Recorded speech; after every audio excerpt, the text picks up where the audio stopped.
Hey guys, welcome back to my channel. I am Nicole. Thank you so much for stopping by. I'm definitely happy to have you. This video is going to be just a little bit of a chatty one. Nothing exciting. I'm not going to move from this angle. But I just wanted to kind of go over what's been going on in my pregnancy.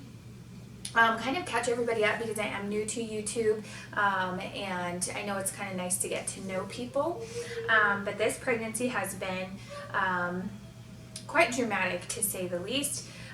So I just kind of wanted to put it out there and make a video about it, because I know that when I was Googling for things, when I was dealing with stuff, it just seemed like there wasn't a lot of the answers, or there wasn't a lot of people that were really like going what I was going through, other than forums where some lady's asking the question and then it's like 45 other people that are like, I have the same question, but no medical expert actually answers the question.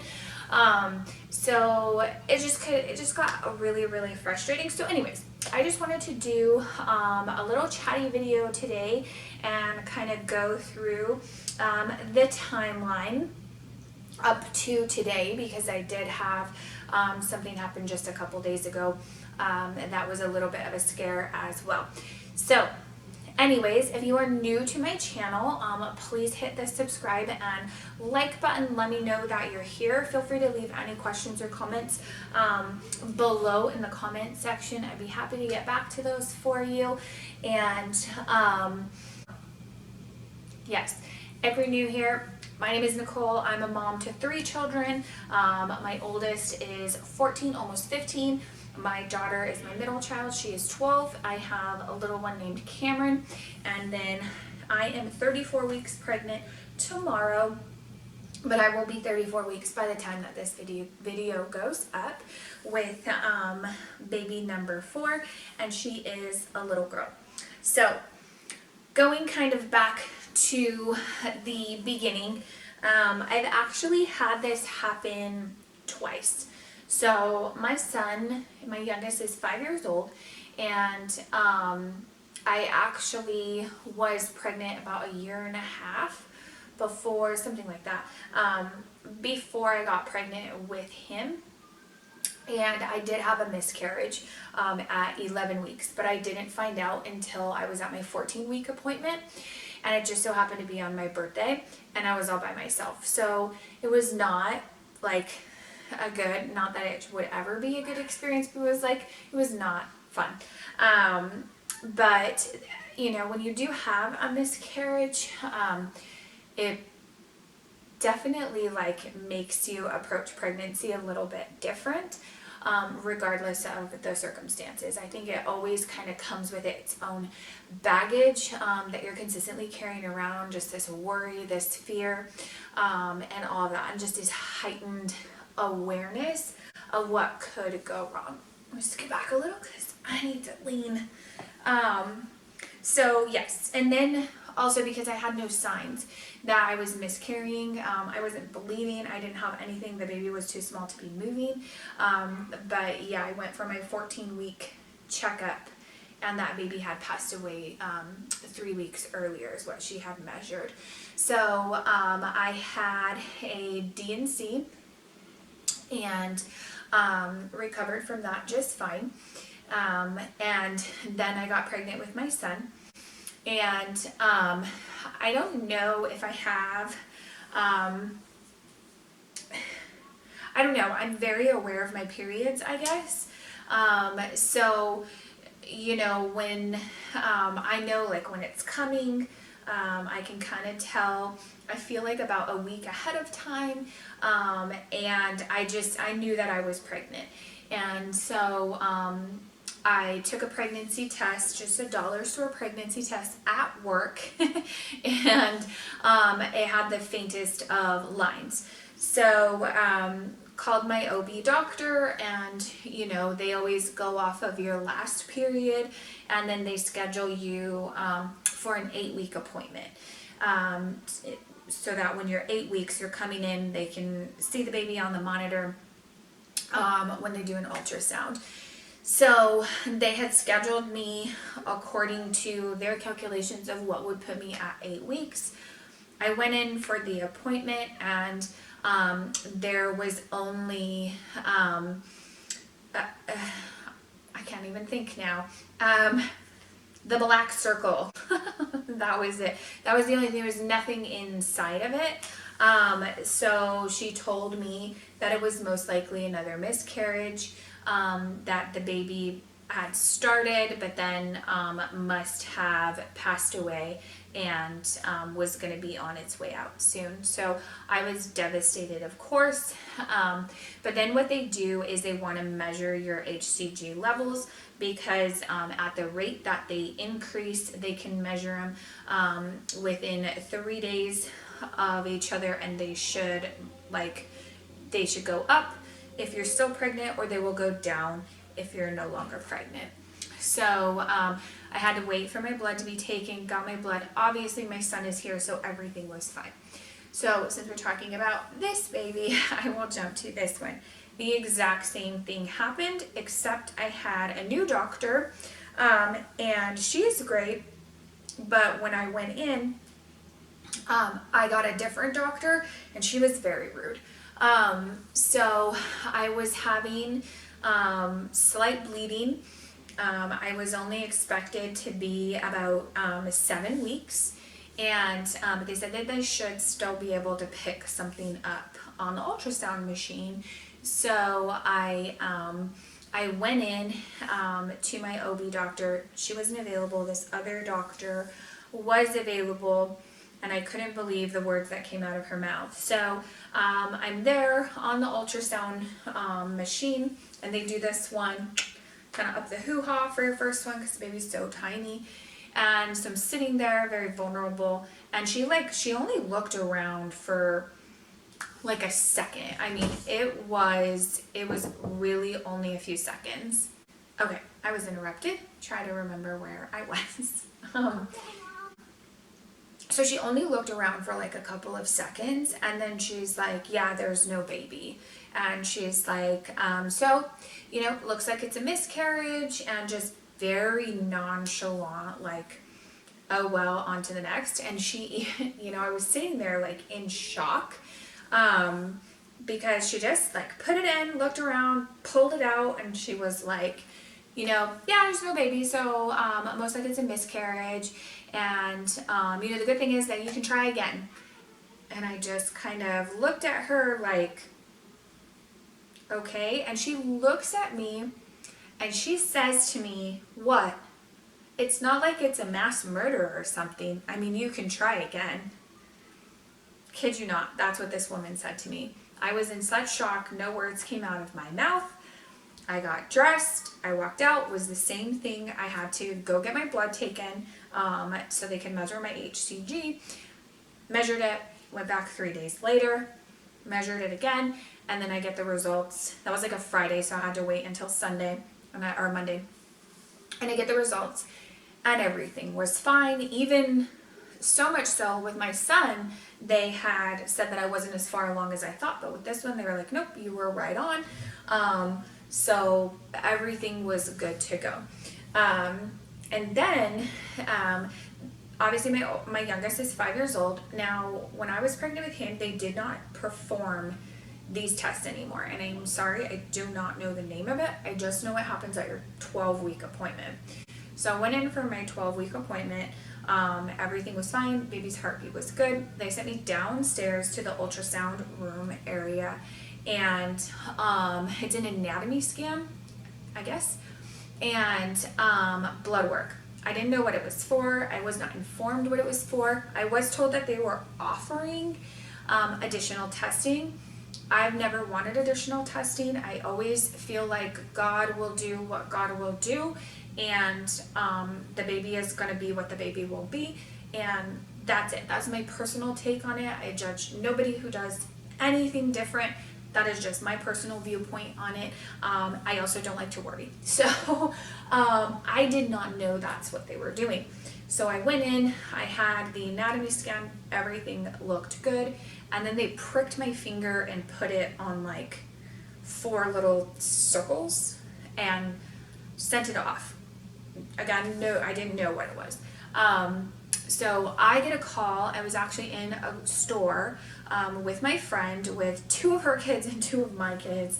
And I get a call, and it is the doctor's office. And they said, hey, we want you to come in. We need to talk to you about your test results. And I was like, oh, okay. And they're like, it's no big deal, you know, but if you could come in now, that would be good. And I thought, okay, well, you know, I'm at the store right now. I have some of my kids. We have to pick up the rest from school. I was like, let me figure out, because we were in one car. So we left the store, obviously, went and got into the office. They put us like literally in an office, like with a desk and a chair. And I was with my, you know, my girlfriend at the time, and I'm certain he thought we were a couple, because it was kind of funny, because then we have 4 kids, and he comes in and he's like, you know, do you want to be by yourself, or are you fine with all of these people here? And I'm like, I don't even know what this is about. Just go ahead and talk. And he just shoves a piece of paper in my face, and I guess it's my test results. And they're measuring the likelihood that your child will come out with trisomy 18 or trisomy 13, I think, 13 and 18, and Down syndrome. And I've only ever heard of Down syndrome. I didn't know what trisomy 18 or 13 was. I hope I'm saying that right. I'll put a little thing here if I need to correct what I'm saying, because there's a lot of trisomies. So he shoves this piece of paper in my face, and the Down syndrome line was where it should be. And then this trisomy 13 and 18 was like woof, all the way over, whereas the normal was like here. It was a very, you know, it was a chance, but it still felt like a very small chance. But I guess on the scale, if you come back normal, you're like 1 in 6,000, but I was like 1 in, I don't know, say like 100 or something. So of the likelihood that my child would be born with either trisomy 13 or trisomy 18. And I said, well, what is this trisomy 13, trisomy 18? And he would not explain it to me. I asked him, even my friend asked him, and you know, she was like, you're not explaining it. I don't know why he didn't just tell me, but it is. Explain it really quick here while you stare at this uncomfortable screenshot of my face. So trisomy 13 and trisomy 18 are genetic disorders. They include a combination of birth defects. This includes severe learning problems and health problems that affect nearly every organ in their body. Most babies that are born with trisomy 13 or 18 pass away by the age of 1. Some babies with these disorders do survive the first year of their life, and there are some that have survived longer. I read about them, but it is hard to predict how long they'll live. And then essentially what it is chromosomes come in sets of 2 or pairs. Most people have 23 pairs of chromosomes in their cells. Trisomy means that a person has 3 of a certain chromosome instead of 2. So trisomy 13 means the child has 3 copies of chromosome 13, while trisomy 18 means the child has 3 copies of chromosome 18. And so it's literally just one little chromosome that happens, and it's just unfortunate. So anyways, I just wanted to insert in an actual, that was from stanfordchildrens.org. So anyways, back to me talking more.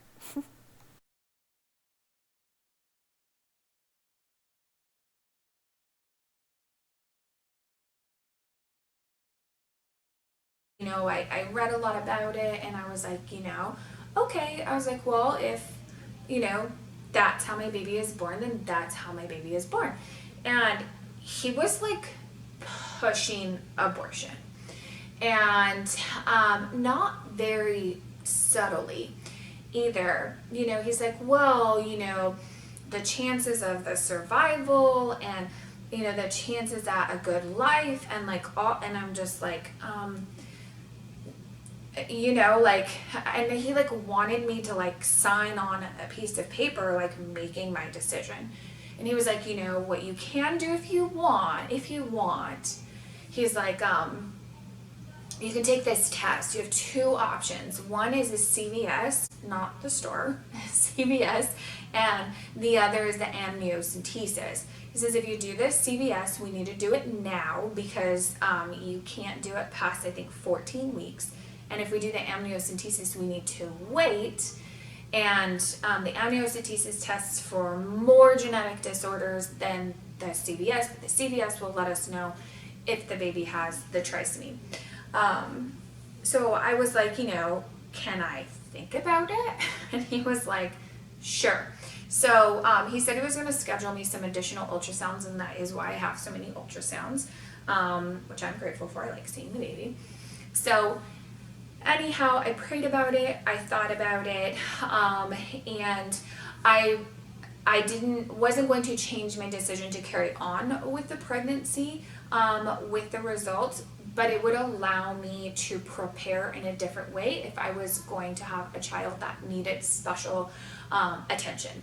So, and the family that would need, you know, to inform my kids and the baby's father and all of those things on how to care for a child with this genetic disorder. So that was why I decided, you know what, let me go through with the CVS. So the baby's DNA exists inside of me. I was, I think, 14 weeks or almost 14 weeks when I got the procedure done. It's not fun or joyous. Bring somebody with you because it's not fun. It's not the most painful thing, surprisingly, but it's very uncomfortable and it's scary. So, you know, there were risks involved because you have a giant needle very close to your baby. Essentially what they do is you have to lay like completely stomach exposed, and they take a very long needle. It's probably like over 12 inches long, and it is pretty thick, and they shove it into your stomach. And then it has to be thick enough because then they have to stick another needle inside of it that they can then pull off some DNA from the placenta. And the placenta contains the baby's DNA. So, I think I was actually only like 13 weeks. Yeah, okay, because I found out the baby's sex at 14. Anyway, so yeah, and you've got a professional doctor there who knows what they're doing, and then you have somebody with the ultrasound kind of to watch to make sure they guide correctly, they know where they're going, and they don't hit the baby. And it's all like on this big screen. I was not watching. My friend was actually with me. Thank the Lord, she was pinning me down because it was very, very nerve-wracking. So she just kind of laid on my face, and it was actually very helpful because, of course, they want you to stay still. Boy, it's like getting an epidural. Just stay still. Very difficult. So anyway, I did. It was very quick. I mean, 15, 20, 30 seconds. It was very, very quick. The needle is so sharp, so you really don't feel it. What you feel is when they're jabbing around, trying to yank pieces of the placenta off. That is not fun. And then it was painful after. But other than that, it wasn't painful. It was more just pressure. And that was it. I didn't have any bleeding. I didn't have anything like that. You couldn't even see the mark, you know. I mean, I'm covered in stretch marks, so maybe you could if you didn't have stretch marks. But that was it. There was not even any bleeding from where they stabbed me. And that was it. He literally like walked out with the petri dish of the baby's placenta, I guess, to make sure he got enough. And then advised me that they do 3 rounds of testing, and each round provides you with different information. So this was Thursday, and they were like, hopefully we'll know by tomorrow, which was a Friday. And he was like, but if not, you're gonna have to wait until Monday, of course, for the results. But sometimes they do come within 24 hours. For that first test, which is the trisomies. and I believe the Down syndrome. And then they also know if the baby is a boy or a girl.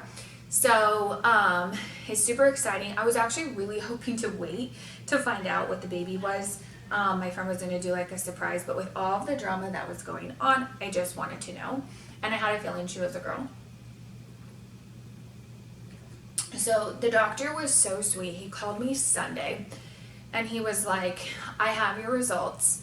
I didn't want you to go another night not being able to sleep and wait to call you on Monday. He says, I thought I would call you now. And I was like, okay. And he told me that everything came back normal. The baby did not test positive for any of the trisomies or Down syndrome, and then asked me if I wanted to know the sex. I told him. He said, what do you think it is? And I said, I think she's a girl. And he said, you're right. So it was beautiful. It was so sweet of him to do that for me. He called me again a week later and let me know that the second bout of tests, I don't know what they were for, I guess more rare genetic disorders, those were negative. But then I get a call another week later from a different doctor saying that the third test came back positive for mosaic trisomy something. Maybe that's where I'm getting the 13. Again, I don't know. I will write somewhere over here probably the correct terms if I'm saying them wrong. But anyhow, she said I did test positive for that, and she said the way to know for sure is to do the amniocentesis. And I'm like, no, I'm done doing tests. I'm not doing any more tests. I don't want to know. And she said, that's okay. Sorry, something in my carpet. Gross. I don't even know what it is. Anyways, she said, that's fine. She says, often when we do the CVS, people come back with a false positive for this specific genetic disorder because it is something in the placenta. It has nothing to do with the baby. Like the baby is fine, but something in the placenta. I was like, whatever. She's like, we'll just keep monitoring you during the ultrasounds. They're also monitoring my placenta to make sure everything is good. So that was kind of the first 14, 15 weeks of me being pregnant. And, again, I did all of that alone.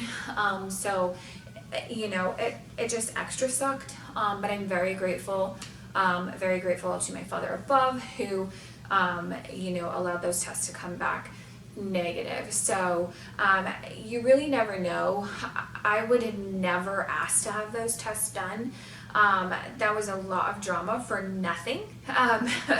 And again, even if my choice would be to love my baby the way that she was born, I mean, if God chose to give me a child with a specific genetic disorder, then that's God's choice and that's God's hands, and I'm perfectly okay with that. Again, zero judgment. If anybody decided to make a different decision, I definitely thought about it, so I understand. But anyhow, so other than that, the pregnancy actually went really good. It's gone really smooth. I was working up until March, end of March, and then I did get let go because of the coronavirus, and they're just downsizing in what they were doing.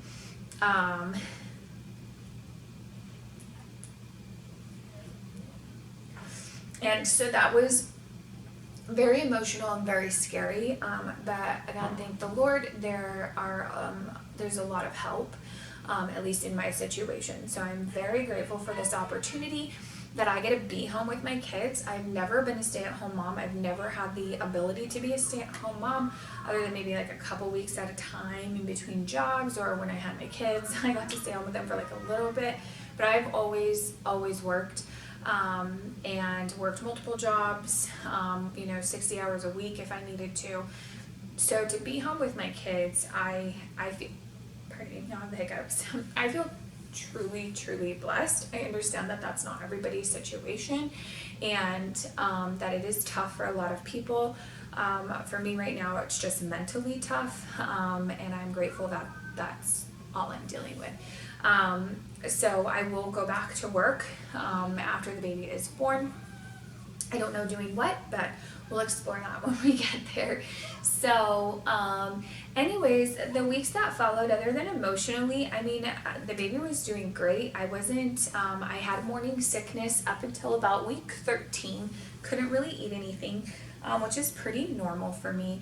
And then once like week 15 hit, man, I just ate everything in sight. And I tried to eat as healthy as possible. I was so happy I could eat. So I just gobbled down as much food as possible. Oh my gosh, so sorry, trying to get comfortable here. It's not very easy. Yes, and you know, the bra adjustment. My apologies. Anyway, I feel like this video is getting like super long, so I will hurry. But anyhow, there's a lot of story to tell.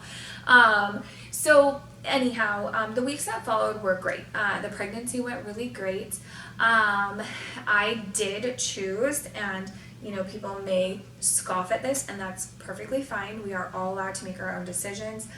I did not do the glucose test because I was done with tests. I was done with blood work and testing and telling me all of this stuff. I was so frustrated.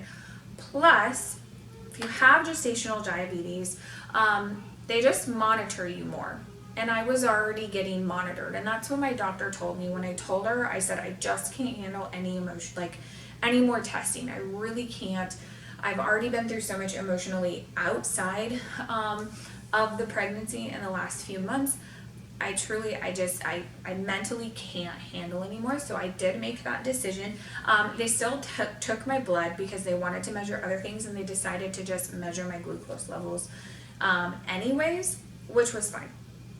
They said everything came back completely normal, and they said if it had come back not normal, they would just be doing more ultrasounds anyways, which they're already doing to check for the size of the baby.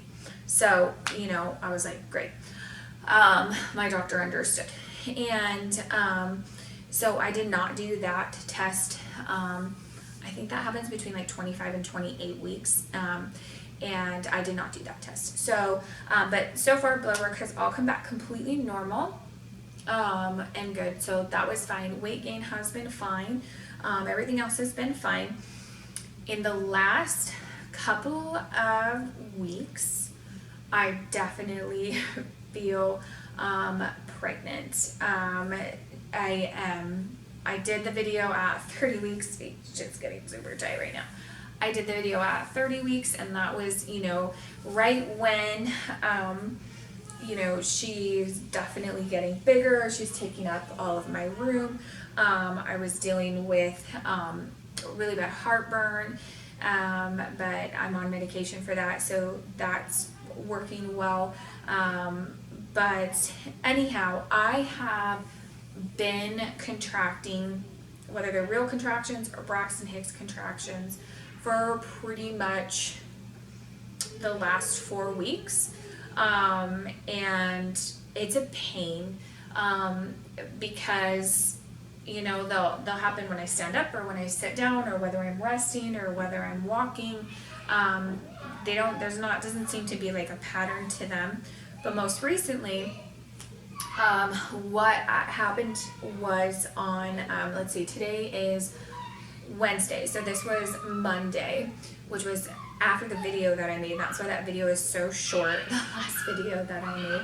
I don't know if you can hear my kids out there. They're doing something crazy, goofing around.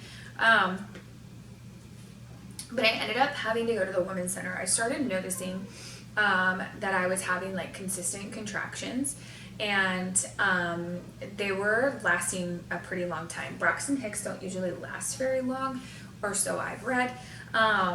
And if you get up, like if you're in the middle of one and you kind of get up and walk around, like it stops. So I was contracting quite a bit, and I thought, you know what, let me just put my feet up, let me rest. I got a big old glass of water, and I was like, I'm just gonna chill. And as I was chilling, the contractions were coming like more and more, and I'm like, okay, I'm gonna lay down. So I laid down, and then they like kept coming, and I'm like, okay, they're definitely more. And I'm like, I feel like I should time these. And that was after about an hour and a half. So I did time them. I wonder if I can show you guys. I got like one of those contraction apps. Yeah.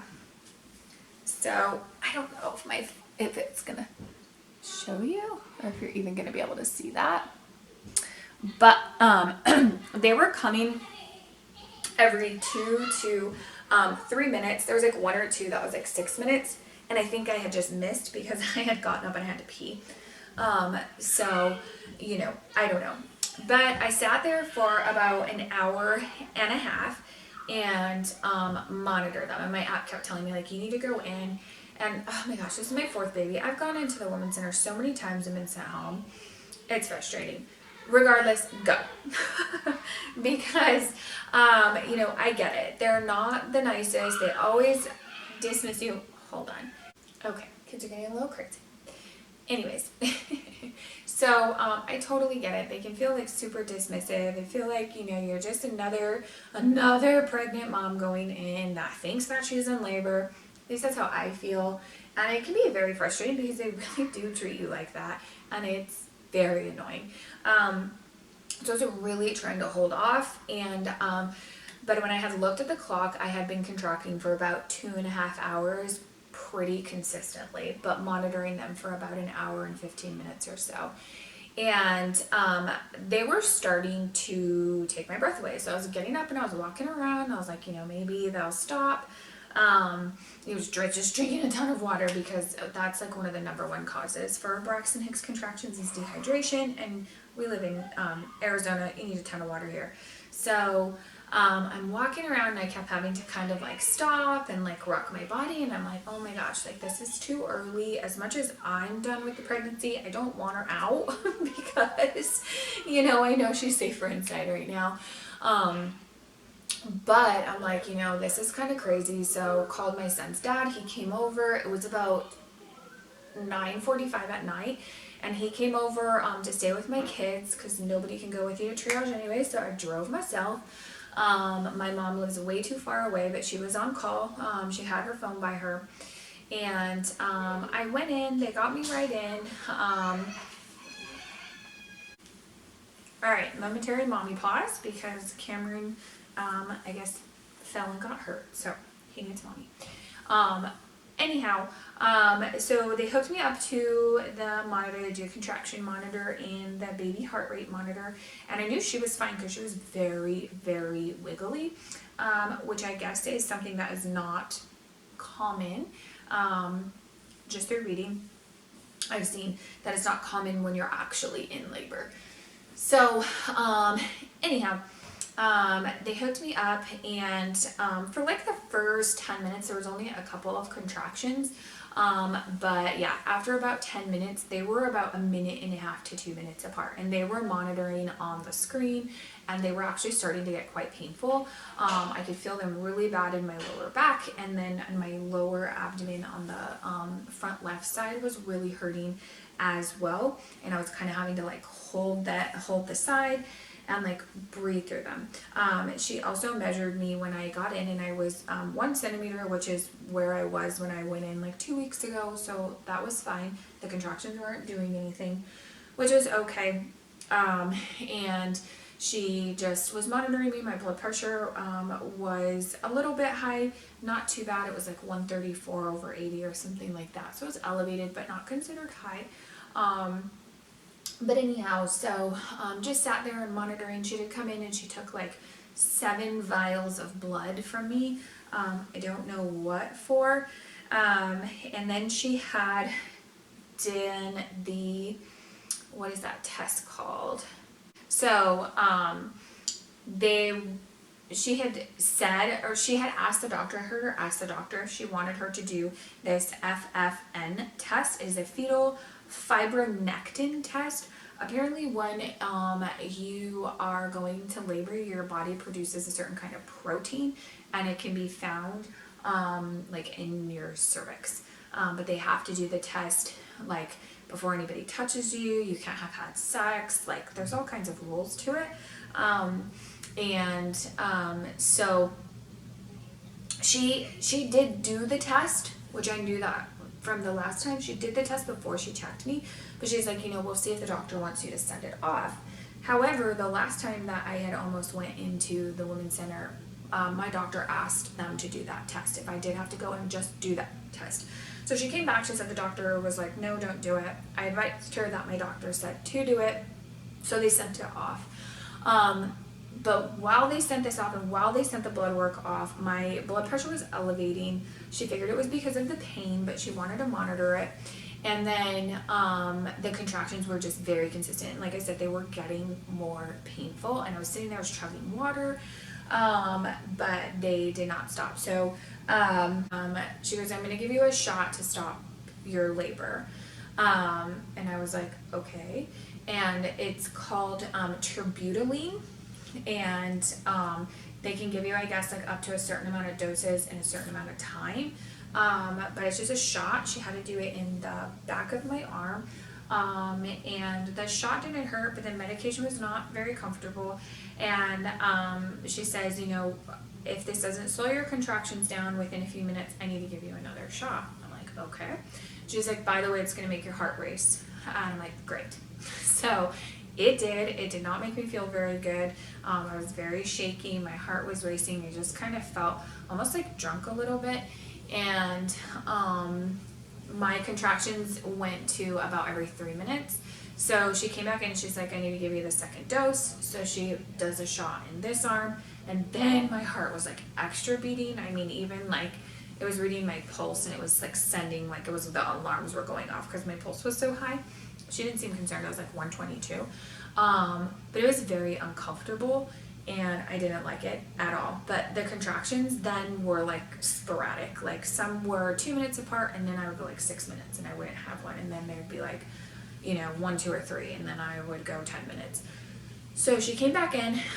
She said all the tests came back negative. So the fetal fibrocon test came back negative. All my blood work looked good. So preeclampsia was ruled out. Preterm labor was ruled out. And she goes, I'm going to check you. And she checked me, and she said I had not changed. I was still 1 centimeter minus 3, which means the baby was all the way up. She said her head was really, really far up. So she's like, okay, we're going to send you home. I was like, oh, okay. I'm like, should I be driving like with this drug? And she's like, oh yeah, you're fine. I'm like, okay. Like, didn't really like advise anything. I was Googling, of course, while I was there, like about this medication that stops labor and like what it does, how it works. It didn't give me like any information, and everything I was reading was saying that they were also going to have to give the baby the steroids to develop her lungs in case she came out. And I did have that with my daughter because they thought that she was going to come out early, but like I asked her about it, and she's like, no, we're just going to send you home. I was very confused. I was very frustrated. I did a lot of Googling because it just seemed so crazy to me that my body would, you know, have these consistent contractions. And I thought, what if I, you know, waited at home until they were super painful? Like, would they have been able to stop my labor? Like, if it was considered not real labor, would it have subsided on its own? Did I really need this medication? You know, like why didn't I get the shots? I was really, really confused. So I called my doctor's office the next day, which was Tuesday. I didn't get home till like 1:30 in the morning. And so when I woke up in the morning, I called them, which was yesterday morning. And I was like, you know, please have my doctor call me. Like, I want, you know, to talk to my doctor, or the nurse, the medical assistant for my doctor, because they know my story, they know my situation. They know that I've been contracting for like 4 weeks.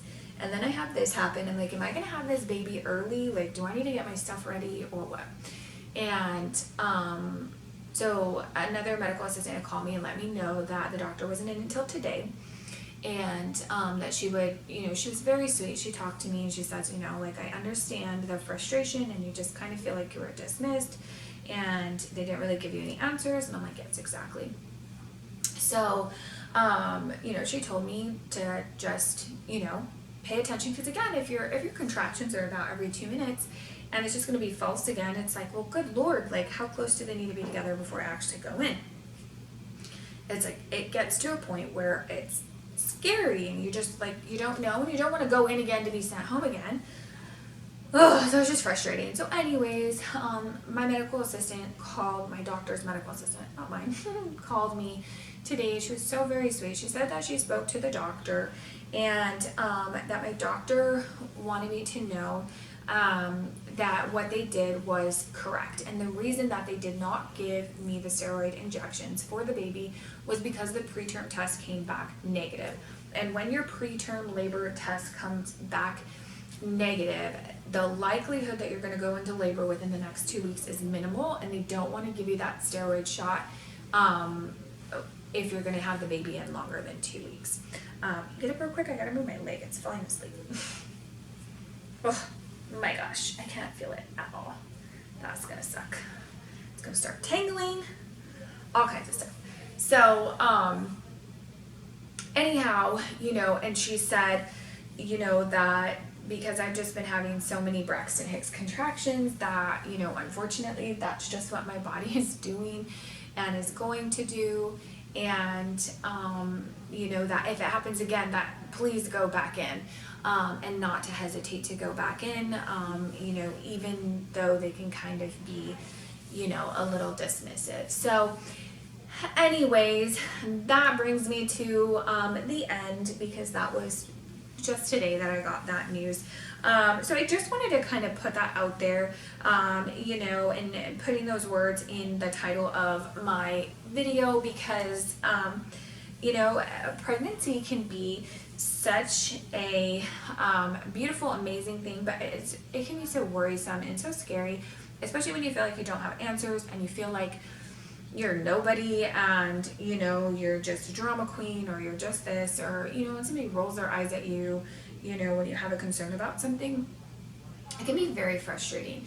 So you know, I hope that somebody out there finds this video like informative, or you know, just helpful, just to know that you're not alone. I think it's completely normal to be worried. I mean, this is my 4th baby, and you know, none of the things that I have going on have happened before. I didn't have crazy Braxton Hicks. You know, I had some, and it was almost like every time I had one, I was like, oh, I gotta go in. I'm definitely in labor. You know, I was that person, but this time it was like, you know, I waited and I waited and I waited, and I, you know, felt like I did what I was supposed to, and they did say, you know, that I did, and that they needed to give me that medication, and you know, that it was good that I came in. So I felt rest assured, but anyhow, I'm gonna give you guys a good bump shot video of my 34-week belly after I'm done talking here. And you know, it's been very fun. My doctor did say that I will probably be delivering early, but definitely not within the next 2 weeks. She doesn't think so. You know, 37 weeks is only 3 weeks away, so I'm definitely going to get the room prepared a little bit more and get everything put together. So I'm excited. I'm excited to take you guys along with me as well. I will do everything I can to get as much of the birth and all that leads up to it as possible. However, I don't have anybody to go with me except my mom, and she is the opposite of tech savvy. So I have her try to operate a camera or something. Oh my gosh, that's going to be a disaster, but we're going to try. We're going to see what we can do. I hope I can get as much as possible on film, or at least pictures, not only for you guys, but for me as well. And my kids, because my kids won't get to see the baby until I come home. So, you know, it's kind of weird, but that's the world that we live in right now, and nothing I can do about it. So but anyways, you guys, thank you so very much for watching. I will insert the clips now of my baby belly, but please don't forget to give this video a like. Any comments or questions you have, just put those below, and please subscribe if you're interested in following along on my journey with having the baby be born and all that kind of stuff. I would love to have you guys. All right, I'll see you next time. Bye. Bye.